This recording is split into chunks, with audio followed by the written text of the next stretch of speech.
Well, what's up again there, guys? Brian here, the Three Topics Gamer, here to give you another episode of my weekly Q&A to help people's questions for answer a series of questions that were sent to me over the past week.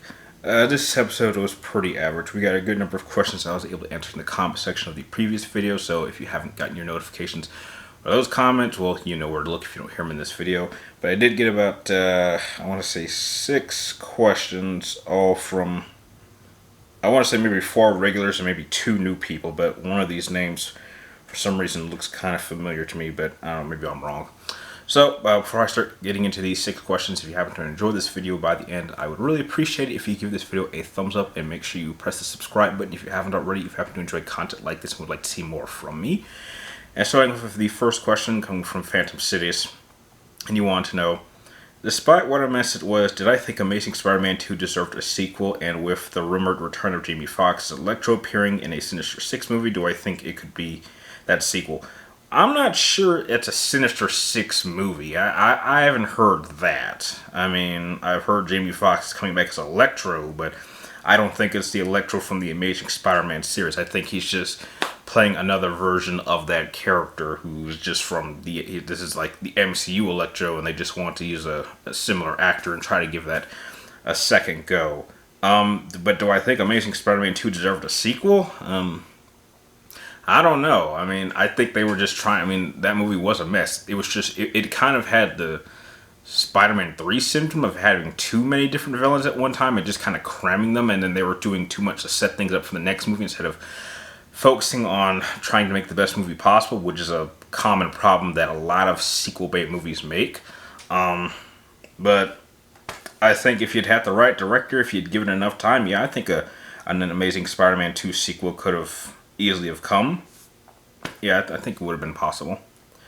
Next question comes from the Batman from Neo Gotham, and you want to know, how do I think Sony is responding to the backlash against Peter's remodel for SpiderMan Remastered? At this point, it's not really Sony, it's Insomniac. That's who you have to talk to, and it seems like they're dead set on staying with this new face, and if that's what they want to do, that's fine. I personally don't like it. I do not support it, and if that's the face we're going to be seeing in Spider-Man 2 when it comes out with a PlayStation 5, it's not one I'm going to be too fond of. It will probably hinder my experience of the game, so I probably might deduct some points from my personal review whenever I get a chance to play that game in the future. But heck, I mean, as long as if he's wearing a mask, if he's wearing the Spider-Man mask, then heck, I'm not that won't bother me, because then it'll just be Spider-Man. So yeah, as long as I don't see it very often, I think I won't like it, but I'll just tolerate it. I mean, about it. I mean, look, I don't mind changing the face. It's just, why the hell did you make him look so young? I mean, make him look older. Like, this is supposed to be a significantly older Spider-Man. That's my issue. When you start making him look younger than Miles, that's my issue. So, yeah. The next question comes from Brady Burke, and you want to know, why exactly is Metal Gear Solid 3 the best? I think it's the best because it's okay, for one, it's the first chronological game in the series. I think that the structure of the game really took the original format and really did it the best that it could. I think that the story, because it's not so much focused on technology, it's a lot more grounded, so it's a little bit easier to follow.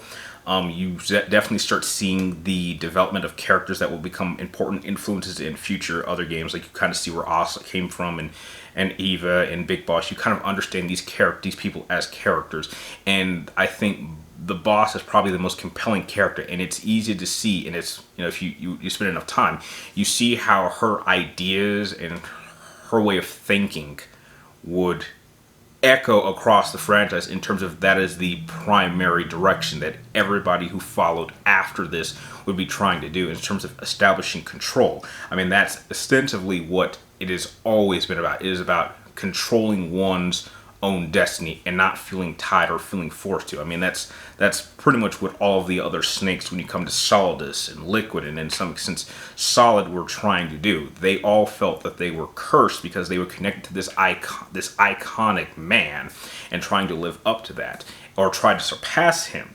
And it really started with the boss, and even after killing the boss, the big boss felt a lot of regret, and it would take him many years to kind of get past that. And you see that relationship start in this first game, and notice that of not trusting the higher ups, and that's kind of what led to the future events.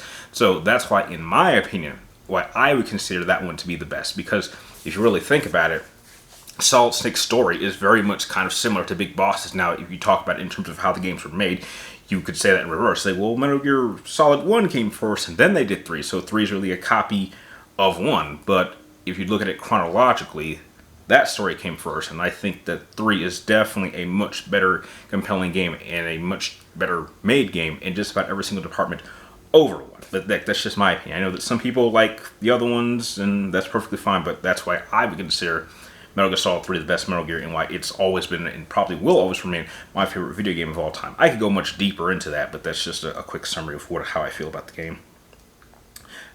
Next question comes from PlayStation Lazarus, and you want to know, do I think that Sony and Microsoft will commit to digital-only consoles in the future, and do you think those game companies will always give us the option between digital and disc version?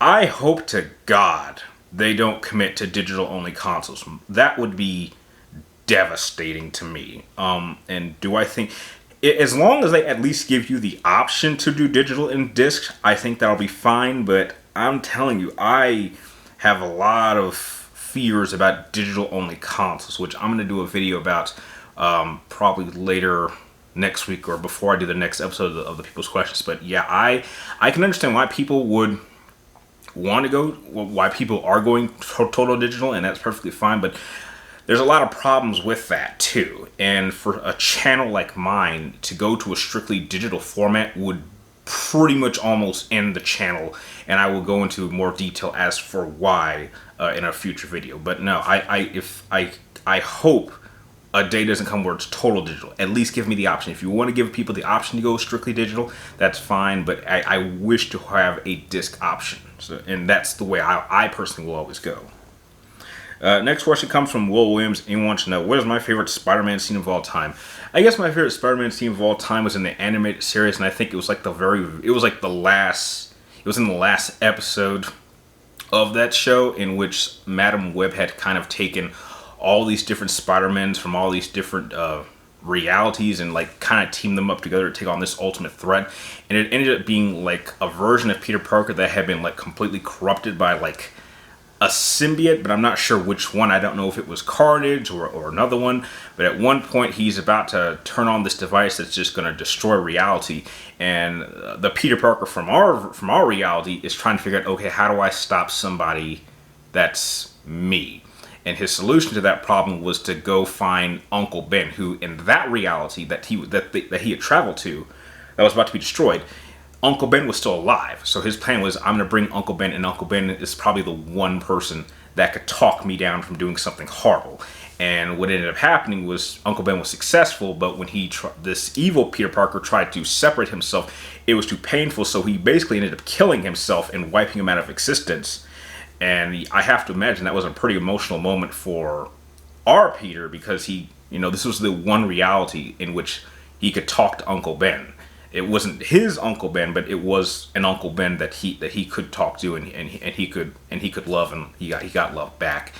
And that was always a great scene, because it kind of it really shows just how amazing of a character that Peter Parker is, and why I just don't think the MCU will ever give me a version of that Spider-Man that I think is deserving of that title. But that's just me, and that's why that's probably my favorite scene in any Spider-Man media, personally. And the last question of the episode, this name is a little bit hard, so I'm going to try, but I think your name is Akir. Screw it, I'll just say it right there. right there. I'm sorry, I'm trying to sound this thing out, but it's like Akira Suguro. I hope, I'm sorry. You want to know, what are my hopes for the future? Hopes for the future. Not living here in Vegas, living somewhere where I feel happy and I feel wanted and feel needed, and working a job that I wake up every morning and enjoy and, love. I think a lot of us would want that, and just be in a place in life where I don't feel overly stressed or overly depressed. I just, for even if I know it won't last forever, because nothing does, but just a moment where I can truly feel absolutely perfectly fine with the way things are. I don't need a luxurious life and fancy cars and big houses and butt naked women and all that stuff. I really could I could live very, very happily with just a simple life where just I'm glad to be alive. And I haven't felt that in a very, very long time. Probably not since before I was a teenager. I think that was the last time I was truly happy, and then, certain events kind of let me down this path that I'm currently on. So, yeah, I would say those are my hopes and dreams for the future. And with that, that pretty much closes out this episode of People's Questions. So if you guys have any more questions you'd like me to answer in next week's episode, be sure to type them in the comment down below. But make sure you get to enter me roughly before Wednesday, before noon. And make sure you remember it is only one question per person, and if you would like to increase your odds of having them answered in the video instead of the comments section, just make sure they're interesting or they stand out or there's something special, and probably they will end up in the video. So, like always, I want to thank you guys for watching. You're awesome, and I will see you next time.